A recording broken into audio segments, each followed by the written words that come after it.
Let's face it, Call of Duty 2017, or right now as it's looking, Call of Duty World War II, will more than likely have supply drops coming to the game in the multiplayer aspect this coming November, and even then further on into 2018 and the rest of the life cycle of the game.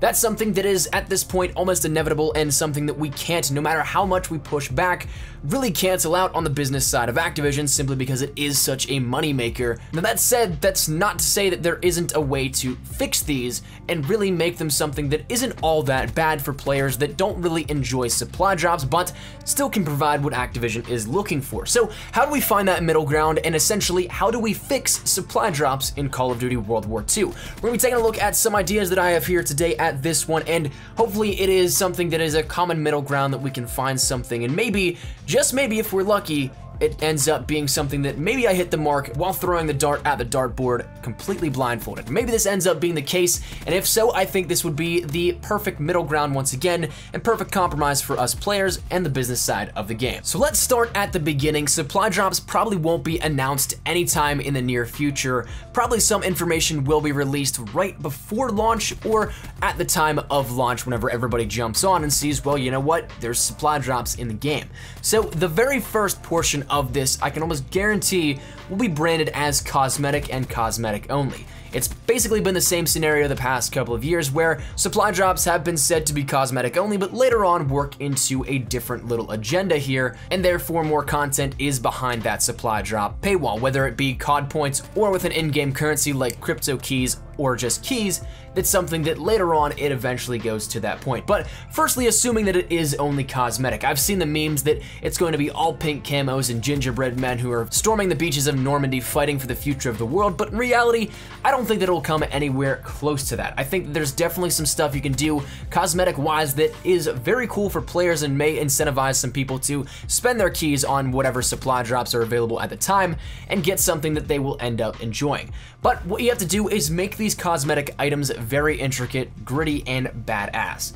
Basically, my thoughts with this were maybe do some custom etchings. Some things particularly maybe being kill counters per life, where each kill, it's not necessarily maybe an animation does it, because that would probably take away from gameplay, but each time a new kill is earned, a new tally mark appears on the stock of your weapon, right in plain view, or something similar. Basically giving you that little etching where players could reenact what people used to do on their old school weaponry back in the day. There's tons of imagery of different etchings carved into the metal of weapons back in the day, and still even to this day it's something that happens. So that's something that I think could very well happen as well. But additionally, maybe you have some medallions for weaponry like we see with Infinite Warfare, and maybe have plenty of gritty camos that could be done for drops that are genuine camo, not stuff like your Weed Leaf or Tactical Pink Vibrant stuff that really would take away from that gritty feel of a World War II shooter. Definitely something can be done to fit that time frame, that time period, and of course, the theme of the game. As for camos, I'd be totally cool with adding in a ton on top. I love camo customization, so long as it does fit the era. And then finally, some things with the cosmetics as well, calling cards and emblems. While I don't want there to be a million to clutter up the overall pool of items, at the beginning when it is classified as cosmetic only, I'm completely okay with being able to pull some cool exclusive emblems and calling cards. Now, customization aside, once again, let's face it as well, weapons will inevitably be added in to the supply drop system. This is where I want the final combination of our last few supply drop systems, and where we kind of get to the point where it's a little bit of a touchy subject, but I think that we can definitely make it work, and it won't be as bad if we take it into consideration as such. I want to take the weapon DLC that we saw in Black Ops 3, mix that with the unlock system of Modern Warfare Remastered, all with the ability for season pass holders to get them for free like we see now in Infinite Warfare. The Black Ops 3 part is basically just the DLC weapons. We know that it's going to be happening, so if they're adding weapons, add in melees that are simply cosmetic reskins of the knife, with perhaps 1 or 2 ranged weapons per drop that happens every couple of months. The Modern Warfare Remastered part, make them not available in supply drops exclusively, but instead make them collection rewards. Now let me reiterate that, you cannot get them from supply drops, but you can work your way up to them with supply drops. So this completely removes a major part of the RNG out of the equation. You can normally unlock these weapons using salvage, scrap, or whatever the name will be in the next title, but you can't rely on that one lucky drop, whereas somebody will spend hundreds of dollars on supply drops and still doesn't get that weapon that they're looking for. The collection system allows you to focus in on exactly what you want and makes it attainable, whereas your chance of getting a weapon in Black Ops 3, a specific weapon at that, is theoretically 1 in 1,000, and that's assuming that there's no classification rarity on drops of common, rare, legendary, and epic, which we do know to be true since some supply drops, mainly that being bribes and rare supply drops, have increased or guaranteed rates of those certain classifications. And finally, make the drops like Infinite Warfare. Make the Season Pass worth it, because aside from a few bucks off the cumulative price of the DLC, the Season Pass for the past few years has essentially become worthless. Previous games offered weapons with the Season Pass and other things, and things like Elite, which were the early workings of the Season Pass, offered map exclusivity and tons of free content.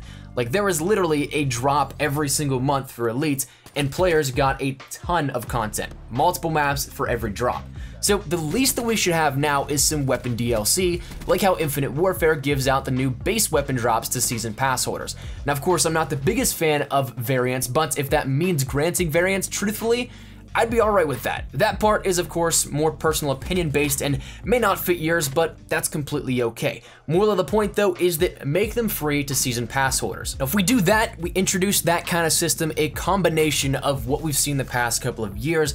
I think that is a genuinely right direction to take supply drops in which they are not something that is collectively 100% hated and thought of pure evil, but instead maybe just something where players can get a little bit of what they want, still earn Activision revenue, but doesn't become that deep-rooted pay-to-win scenario that everybody kind of affiliates now with supply drops. Of course, I'm still not the biggest fan of supply drops, and maybe one day we'll see removed completely, but for now, I don't think that's going to be the case, so while living with it, maybe we should try and make the best of the system to make it something that is, for lack of a better term, fair to everybody that plays the game, even to those that may not spend the money on supply drops or their keys in-game on supply drops, whereas somebody that they go up against may have done so. Now, of course, this is all 100% just theory, ideology, and just some personal bias here with it that maybe this doesn't seem that great to you, but all in all, I think this is something that may in fact work out to be maybe the best system that we could have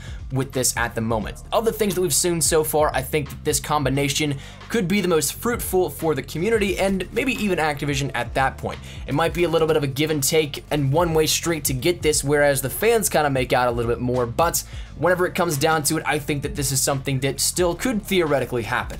But all that said, we're gonna wrap it up, and I'd love to hear your thoughts down there in the comment section down below. Once again, this is an extremely touchy subject, so I'm sure that a lot of you guys may not agree with what I've said here, but if you guys do not, feel free to drop a why down there in the comment section down below, and of course, all thoughts are welcomed down there. But if you guys did enjoy the video, make sure to drop a like down below, and if you guys are new to the channel, make sure you guys subscribe to stay up to date with everything we have here regarding Call of Duty 2017, Black Ops 3, Modern Warfare Mastered, Infinite Warfare, all that good stuff.